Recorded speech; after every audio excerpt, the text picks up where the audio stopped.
From Tally to Cali, it's time to wake up. Wake up! Wake up! Warchant.com is your ultimate Seminole sports source. And this is Wake Up Warchant, presented by Corner Pocket Bar and Grill. One ball, corner pocket. Now here's Warchant.com's Aslan Hutchavandi and Corey Clark.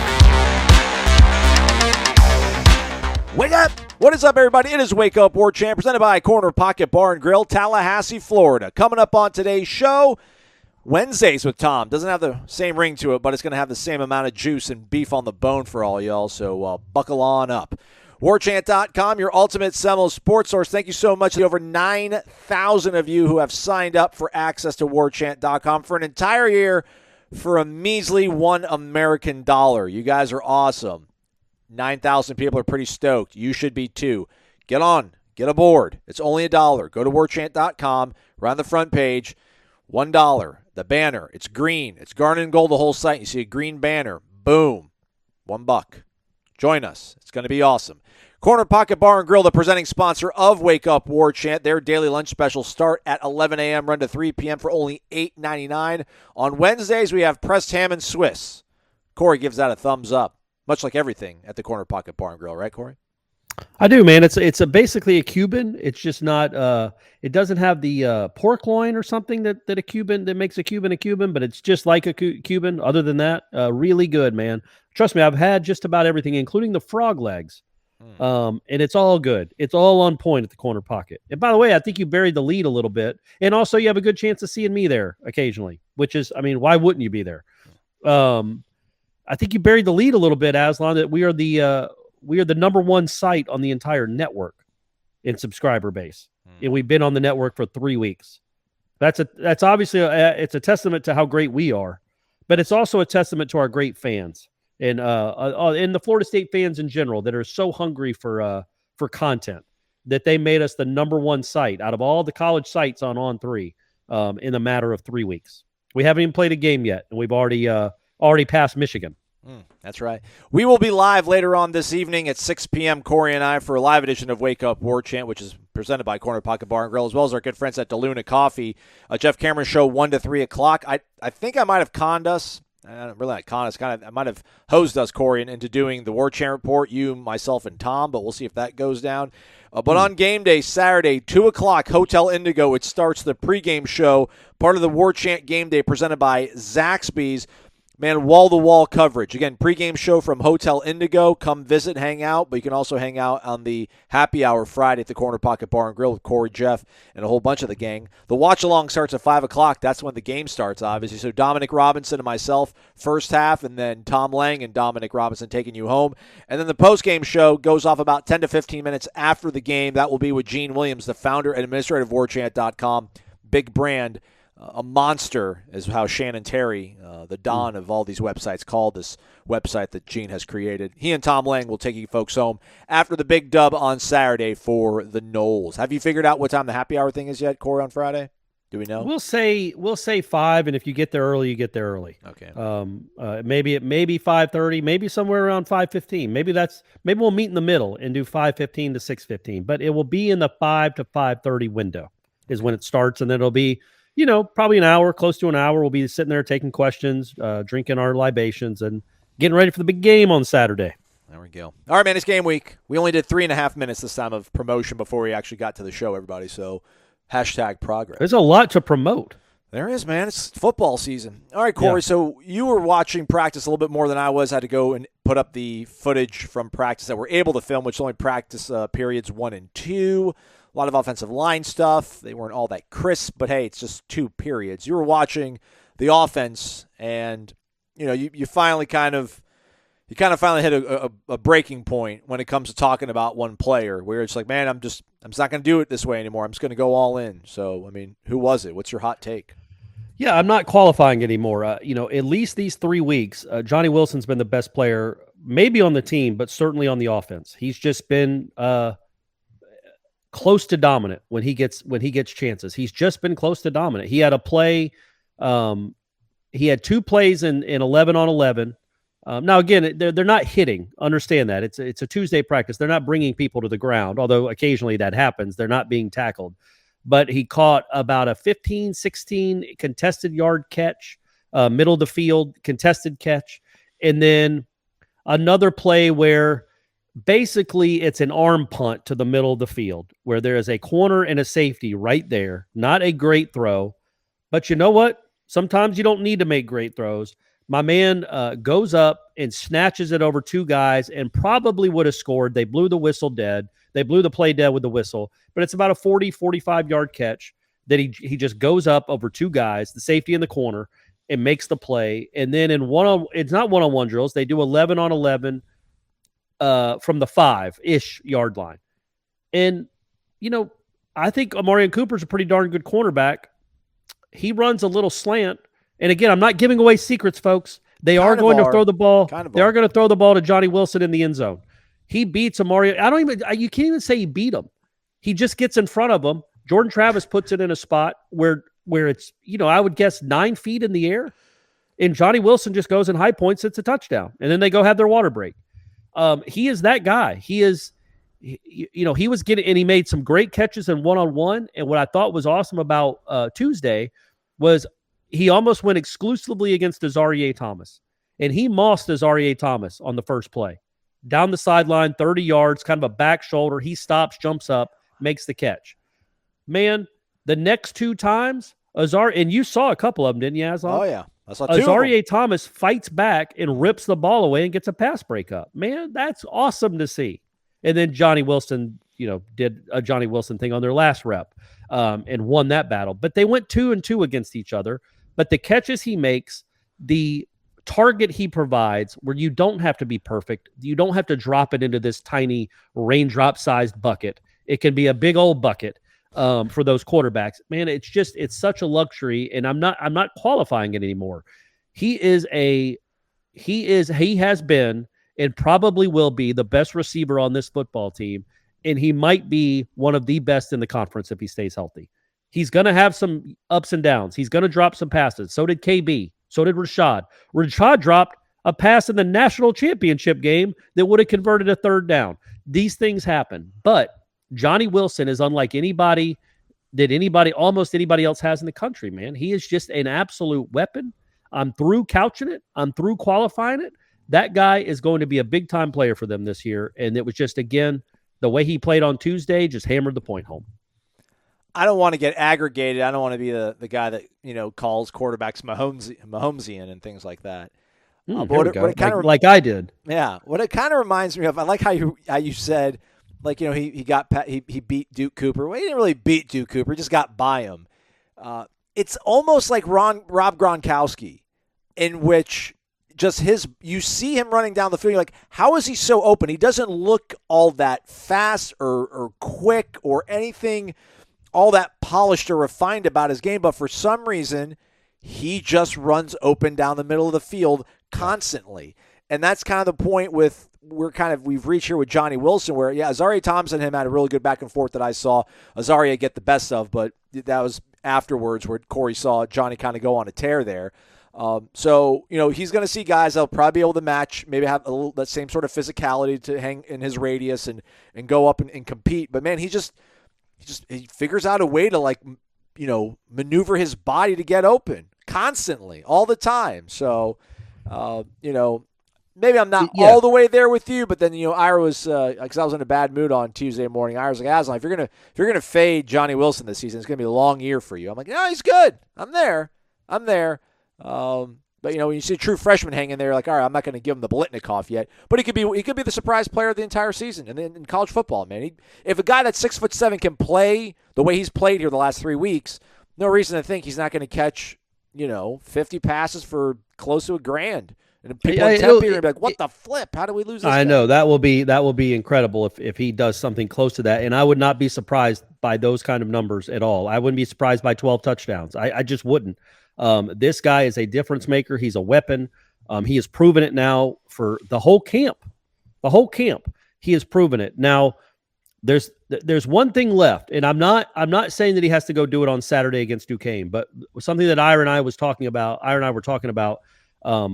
during the practice on Tuesday, and it's something I mentioned on headlines too. So Johnny Wilson, the Duquesne cornerbacks might play 15 yards off him. Who knows? They're not probably going to play a lot of bump and run with him because that's just not going to happen. LSU will. Yes. He is a California kid, and I'm not trying to stereotype, but I will. Oh, these LSU Southern kids are going to think. Don't do that, Corey. No, Come listen. on, man. You don't think an LSU kid, a kid from Louisiana or the Southeast, is going to try to challenge the toughness and the manhood of these kids from California. I'm not saying they should. I think Micah Pittman's as tough as anybody on the team. But my point was they are going to get in Johnny Wilson's face. And I'm talking about pre-snap, post-snap, during the snap. They are going to be up on his face. They are going to try to be physical with him. They are going to try to get flagged. Well, maybe. You hope. But, Shaq got fouled a lot, and they didn't call it because he was Shaq.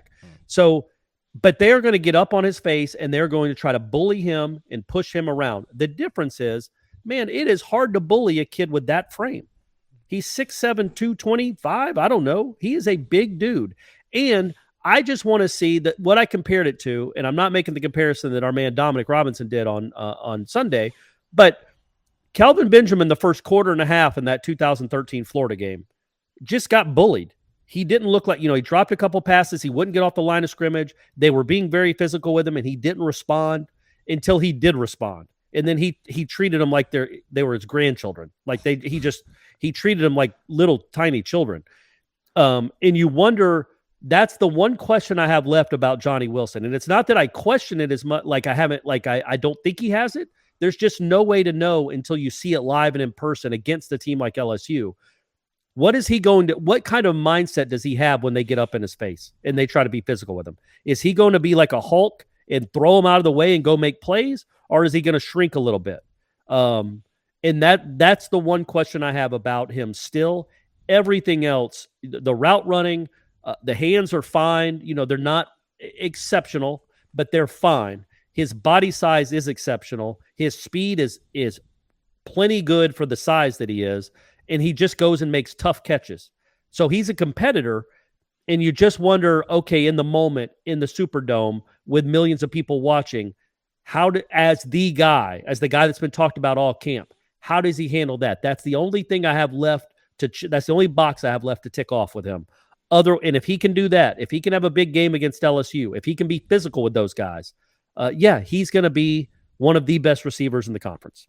All right, so, we've seen all the practice that there is to see, Corey, and the game's Saturday, 5 o'clock, ACC Network, if I'm not mistaken. Is Johnny Wilson, is that what you feel the most confident about to come on here right now and be very hopeful and optimistic about? Is that probably the one player? Or is there something else that right now you have like a really supreme level of confidence to be like, this is going to work out? I think overall with that position group, when we went into last season, we knew the linebackers weren't going to be very good. We knew the offensive line at best was average at best, and we knew the wide receivers were bad. And we said that. I was on here saying it, man. The wide receivers aren't doing well in one-on-ones, and they should be dominating one-on-ones, and they were getting dominated. This year, because of the transfer portal and, the growth of people like McClain and Portier to an extent, but certainly McClain, I don't know that it's a strength of the team, but it's certainly not the weakness anymore. I think it's, what would you say, at least middle tier of the ACC, maybe top third. If Johnny Wilson becomes what I think Johnny Wilson become, I think all of a sudden you've got one of the 5 best receiving corps in the ACC. Now, again, that's not where Florida State wants to be. I get it. You want to be 1 or 2. But last year they were dead last. They were the worst receiving corps in the conference. If in 1 year they can go from 14th or 15th, whatever, how many ever teams there are if we count Notre Dame, to like 5th or 6th, that's a huge upgrade. And so I think I guess I'm more confident in that position being substantially better than any of the other ones. I think linebackers are, I think linebackers are definitely better. And I think the offensive line is going to be decent, but I think the biggest jump is going to be at that wide receiver position. I just think they got playmakers, man. They got guys that can make plays and change games. Yeah, Jordan's been doing a good job getting them the ball. Yep. And hopefully he'll be able to continue that when the games start. For me, we mentioned him in passing, but I think Fabian Lovett, he is going to be an absolute handful. He's going to be, especially on Saturday against Duquesne, really curious to see how he'll be able to hold up against LSU. But hey, if LSU mans up and challenges him, he's from Mississippi. He's fine. He'll embrace it. He won't back down. Fabian, California kid. Yeah. I've watched Fabian. We'll have Tom here on later to get his breakdown of things, and he's always watching, the line play really closely. But, it's been like I kind of made a note to myself where I'm like, all right, I'm going to watch like a period and a half of pass rush, pass pro, and then go back to watching 7 on 7, 11 on 11 with Corey. I don't want to watch it every single day. I don't want to watch every snap of it. But it's given me this kind of small window, I think, that it's probably worth mentioning that I've seen Fabian like on 3 different days over the course of 2 different weeks just be unblockable, man. And I hate to say that because then when he gets blocked and can't get to the quarterback or doesn't collapse the pocket, and there's a big rush lane over his responsible gap, then like people, I would say Aslan. But Fabian has been incredibly impressive to me, man. He has been incredibly impressive to me. If we had to talk about an entire unit that we're expecting, just we can have confidence in. The offensive line now is banged up. Darius trying to figure out his way at center. Just seeing a couple of things that he was doing at practice on Tuesday. A guy like me that hasn't played the game. You look at it like, man, he does have to. You have to kind of relearn. You have to teach your body some different things when you play center, just in terms of like your footwork. Like you really don't take steps. You almost hop back. I mean, because as soon as you engage, you're getting popped right in the chest, and you really can't shuffle your feet the way you would as a tackle. You're pretty much getting slowly bounced back, and you want to be able to keep your leverage well. So I do feel good about what the offensive line can be if they get that position shored up. They got a couple other options that they tried out on Tuesday that I'm really curious about. But Fabian, for me, is that guy right now, just to kind of play off, your bold proclamation when it comes to John. I just think Fabian's going to be really solid. But then on the flip side of the coin, is there anything that's kind of giving you a little bit of concern still as we, approach game day here? We've had 20 preseason practices, and then now they're here in game week. Are there things that you kind of look at there like, man, this still might kind of be something that, because listen, we're talking about this team as though they're going to win, 10, 11 games. They probably won't. So what are going to be the sort of things that might hold them back from, the positive ceiling that we kind of try to set sometimes on the show? Let me do a macro on that first, because I was thinking about that a lot today. I think when you hear us talk about, when we praise this football team, it is in comparison to where it was last year and the year before. It is not in relation to 1999 or 2012 or any of these teams that were just absolutely loaded with talent. And I say that like, how many surefire NFL players are on this Florida State football team that we know right now? Probably Fabian Lovett, J.B. Robinson, but neither one of those are going to be first-round picks. We don't know if they'll be first, second, or third-round picks. I think J.B. Robinson's a very good college football player. I don't know how he projects at the next level. Robert Cooper, in the coop, everybody give Aslan some love on in the coop. I don't know how he projects for the next level. Jared Verse is a wait and see. So my point is, I think, Tatum Bethune is a good college football player. Fabian Lovett, Robert Cooper are good college football players. Jordan Travis, I think, can be a good college quarterback. Same with those running backs. Are any of them great football players? And so to get to 10 and 11 wins, you need a whole bunch of greatness, man, or an incredible amount of luck. Or like one side of the ball, like like we talked about on the show yesterday. Like, that offense wasn't all that great, but that defense was so dominant for Clemson that you could scratch and claw 10 wins if you're dominant. And even then, they needed some darn miracles to get to 10 wins. That's how bad their offense was. I just think so. You have to look at it through the prism of Florida State 2 years ago had let's be honest, had bad college football players playing at a lot of positions. Guys that either were never going to be good or weren't ready at the time. And I throw DJ Lundy into that mix. That guy started as a true freshman. Stephen Dix, they mentioned that too. Yeah, like DJ Lundy now I think is a pretty decent college linebacker, or could be. He wasn't in 2020. He wasn't ready. Jordan Travis wasn't ready to be a great, even a good college quarterback. None of those receivers were any good except Terry for one game in 2020. So now Micah Pittman is a good college football player, I think. I think you just look along the line of scrimmages. I think you have good players. I don't know that you have elite players. Maybe they turn into them. We'll see what Jared Verse is. We'll see that. I think Jamie Robinson's probably the closest you got. And you mentioned Lovett. Maybe those two guys are your most elite, but not a ton of All-American types, not a ton of first-team All-ACC types, I think. So understand that's the prism I look at. Like, I think your ceiling is only so high when you have good players but not great players. You have to have great players to win 11 games, or like I said, an incredible amount of luck. So it's an 8-win team if they play what I think they're going to play, and they don't have a rash of injuries. I think you're looking at an 8-win team. So that's my macro looking at it as this team. I was just thinking about that. Like they have upgraded at every position. I don't know that they're elite at any position. I don't think they are elite anywhere. They're good. You're either elite or you're not. Right. You're either first or you're at last. But then, so going into, so that was how I answered the macro question. That's why I say 8 wins, 7 or 8 to 9, 7 to 9 wins is the range I'm looking at until Jared Verse proves to me he's a potential first round pick. Until Johnny Wilson proves this on Saturdays and Fridays and Sundays when they play this year. Now, what's concerned me about really, I don't know about the pass rush necessarily. Yes. It's not necessarily that it's been concerning me as much as I don't know. We'll see. And we won't really know until LSU and Louisville what this pass rush can be. And then I'll be honest with you, man, and I've been his biggest fan for like 6 months. Duke Cooper. Yeah.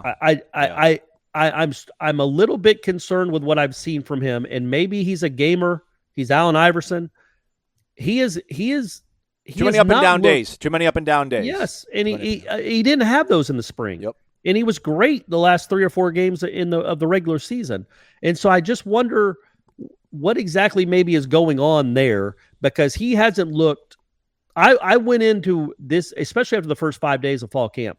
I was like, okay, well, they got perhaps a dominant corner over here on one side. They got to figure out what they're doing on the other. I don't know that I think that now. Yeah. But it can be proven to me in 2 or 3 games. But you're going to give, looking ahead a little bit. I don't want to peek too much past Duke and Aslan. You know that. Yeah. We're on Duke. This is Duke's week. One quarter at a time. One game. Yeah, exactly. One play at a time, man. Yep. But one podcast. But that LSU team has some serious receivers. Yeah. And I thought Duke, and maybe he still is. I'm not saying he isn't. It's practice, right? We're talking about practice. But he has not looked like the dominant corner that he looked like through all of spring and through the last 3 or 4 games of fall camp or of 2021. So that's what I'm interested to see if that picks up once the season starts.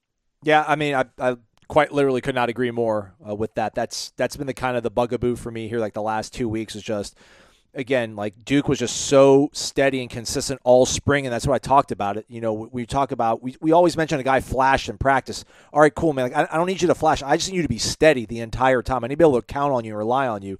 Duke Cooper was that through spring.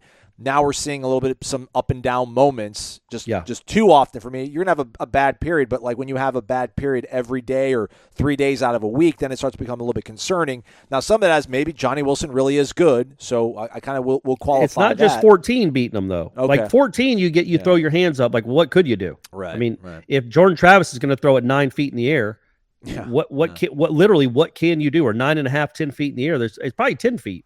There's nothing you can do. You just can't do anything about it necessarily. But it's not that he's been horrible, right? You wouldn't watch that and go, get 13 off the field. What is this? No. It's just that I had this projection for him being this dominant dude. Yeah. And he certainly can still get there. He is literally going into like his 5th start of his career. He can certainly get there, but he has not been as dominant. He has not been dominant like he was in the spring. Yeah.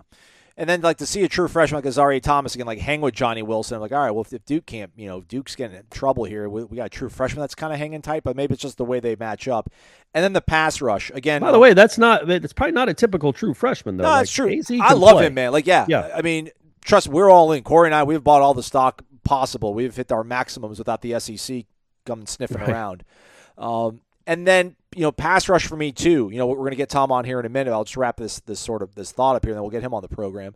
But for me, it's the same kind of thing where I selectively have kind of picked the moments where I'm watching the offensive line, the defensive line go in pass rush situations and pass pro. And it's been multiple times where I've seen a guy that we're trying to count on and rely on at defensive end get neutralized by a newcomer. And probably a newcomer that's not going to start right away. Feel really good about what he can be, but not a guy that I'm relying on week 1, month 1 of this season. And it's been different situations, but multiple periods over different practices where I've seen like this guy get neutralized. I'm like, dang, because again, man, we didn't see Jermaine Johnson do a lot of this in practice. I feel like they kept that car in the garage, but then when they let it loose, man, I was like, holy smokes, look at this guy. But we did in the spring, right? I think in the spring we saw 11, like, wow, he's different. Like he's going to be something. So yeah, we certainly haven't seen a Jermaine Johnson type spring from any of these defensive ends, but is that surprising? Let's get Tom on now to get his thoughts on it right after this. It's not Tuesday, but it doesn't matter what day it is as long as Tom Lang is here. Tom Lang, director of original content for warchant.com, as well as the executive producer of The Jeff Cameron Show, which you can listen to 1 to 3 o'clock on 93.3 FM in Tallahassee, Monday, Wednesday, Thursday, Friday, as well as Warchant TV. Tuesday, obviously, though, headlines. Tom, how are you, man? It's a game week. All right. We're almost done talking about things. And we're going to talk about things that happened.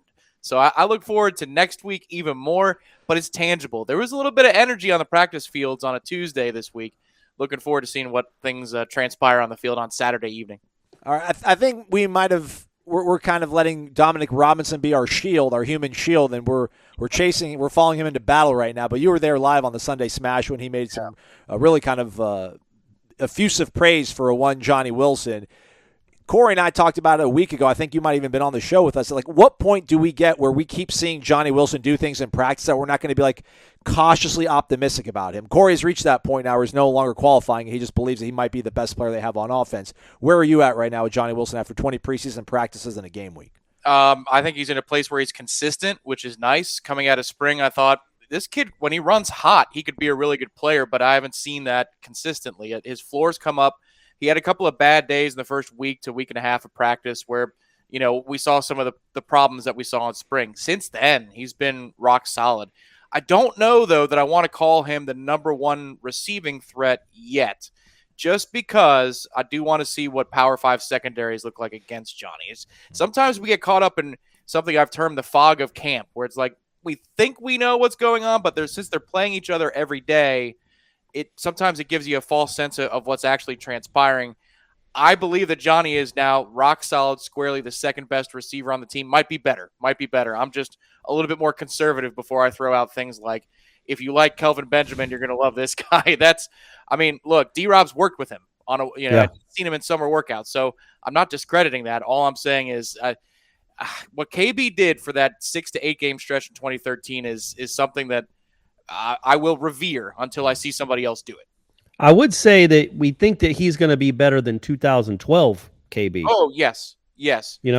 And that's probably the better argument, or the better way to frame the argument, at least right now for me, which is you've got somebody who is consistent in his work ethic. He's not going to run to Twitter and say, give me the damn ball after the Orange Bowl.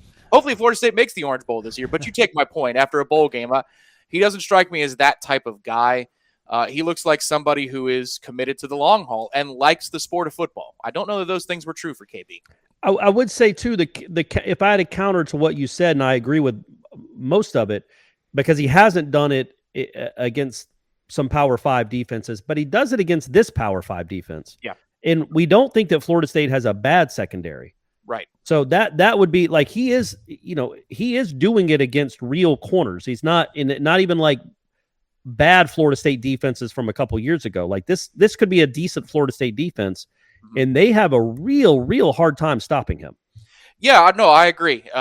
This shouldn't be the pits of the world in terms of the secondary, and like it was for the first 3.5 games last year or seasons prior to that.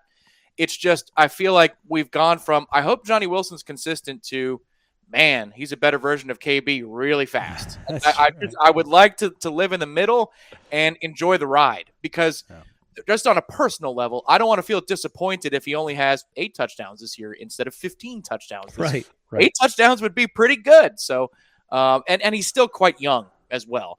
But he's got the makings of it, Corey, and we have seen that. That's not fake. The catches he's making, the variety of catches he's making, he's not a one-trick pony. This could be something special. I'm just not willing to say, done. It already is special. What are you willing to say maybe he's just short of special then about any kind of particular individual player or maybe segment of this team now after all these preseason practices and again a game week that we've seen, Tom? the depth of the interior of the defensive line. I know that that's a canned answer because that was in the preseason what we were talking about. But, I thought Malcolm Ray coming out of spring was by far their third best interior player just by what he did in spring camp consistently day to day. Josh Farmer's had a hell of a camp. I think that might be his job now. Now, I saw on the 2 Deep that Jared Jackson is listed technically as your 4th man in the rotation. Whether he's your 4th or your 5th, I mean, really, that is an embarrassment of riches, the likes of which this program has not enjoyed since the latter part of Jimbo's career. And so I look at that and I say, I know that that's a fixed thing. Whereas if I look at linebacker and you say Tatum Bethune goes down, that's a problem. I'm not saying that we want our guy Coop or Fabian Lovett to miss a series or two. I'm just saying if they did, I feel okay about that situation. Running back is another position where I feel that way.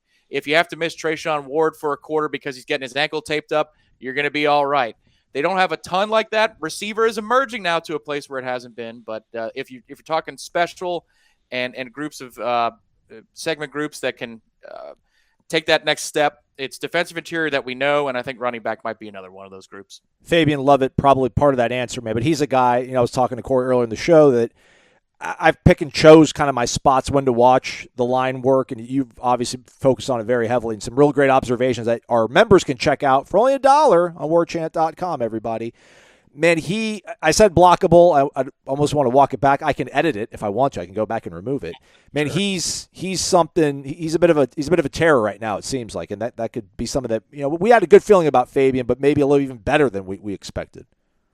Yeah, well, and also it's an opportunity in the LSU game, beyond the Duquesne game. I heard Seminole headlines, and there's talk about this week versus next. Yeah. But either way you want to slice it. We don't want to look ahead. We don't look ahead on Wake Up Warchant, Tom. That's We're correct. talking only about Duquesne. So how does Fabian Lovett match up against the Duke's offensive line? Well, how about I go linear? So I won't go to the end point. I'll go to the midpoint before the end point. When you face an offensive interior like Duquesne's, followed by LSU's, and Duquesne has a talent problem, and LSU might have an experience problem if they move to a career tackle to snapping the football. Out of nowhere, you can have snapping issues if the defensive lineman in front of you is apt and is a player like a Fabian Lovett. So, the thing about him is I think he can be making a splash early in this season. And then from there, once the momentum gets going, he's just a combination of powerful in the lower half and quick up top to free up his arms. And if you can free up your arms and not allow an offensive lineman to get his hands on you, you're going to do some big things. And Fabian has been among the most consistent players in camp this fall. I think he knows it's money time. What's the one thing then, Tom, on the flip side that you still might have had higher expectations for, but you're maybe kind of lowering them or tapering them down a little bit after all these practices that we've seen? Maybe kind of remains a bit of a point of concern or point of contention for you as we enter the season. Yeah, the aforementioned fog of camp terminology, I think it's tackles versus ends. I don't know what I'm watching every day necessarily. Is it two below average groups go against each other, Power 5 average, ACC above average? It could be any of those things. I wouldn't be shocked by the results. But, I think Robert Scott is a decent tackle. I don't know that he's going to be making any all ACC lists. If he does, then, put this on freezing cold takes. Bless Harris is all right. But when you've got a McClendon and a Jared Verse who haven't proven it consistently week to week as a more of a finesse style or get after the quarterback pass rusher, and you're losing a Jermaine Johnson, how big is that drop off? And are the wins we seeing every day in practice more indicative of, again, tackle play being just all right instead of pretty good? Or is it that iron sharpens iron? And you know what? The tackles are playing real good football. And so, therefore, these defensive ends are going to be more than prepared for the challenges of the ACC schedule in front of them. It could go any way. I'm just not confident in predicting what I'm seeing right now.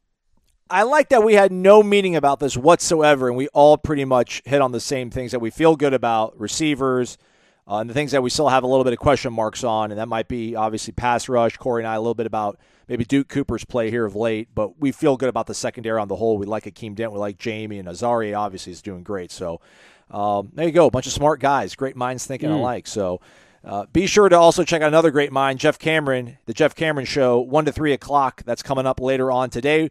And then we'll have interviews from practice up on the side as well. 6 p.m. live show with Corey and myself.